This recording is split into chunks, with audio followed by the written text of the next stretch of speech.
Ka një ministri që t'je vlerëson e spikat pozitivisht? Ky i mbrojtjes më zhdukur paragjykojnë në fillim për moshën, po e shikoj që është një... Jo, i ka një karrierë teknike shumë të mirë. Ministri i Jashtëm për shembull, Igli? Mos gaboj, vllai i Erbanë. Edhe vetë ka qenë gazetar. Po e shikoj që është një njerëz që punon pa të zhurmën tipike promovuese dhe i shkon diplomacia. Është një djalë zotni, do thoshe, se burr ndoshta ministrin e brendshëm nuk e di vëlla, kur zgjohet nga gjumi na njoftoni. Sa therës që jetë, sa therës. Ministri i Financave se kemi dëgjuar. Më pëlqen ministri i Drejtësisë, pavarësisht sulmeve të forta që ka marrë. Më pëlqen sepse un kam eksperjenca të lidhura me prokurorët pafund, se kam qenë 3 herë në burg, edhe nuk është ai prokurori.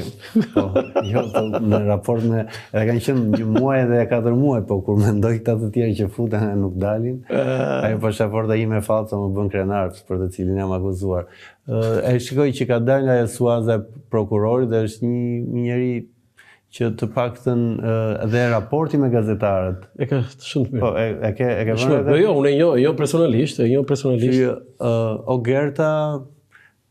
Ogerta është një burokrate domosdoshme në atë qeveri, ditë dhe kopësisi punët.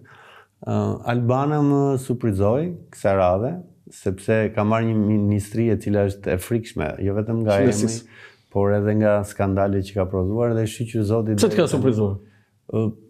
Dëgjoj, gjeti një ministri me skandalin e pacientëve të tumoreve. E ke parasysh?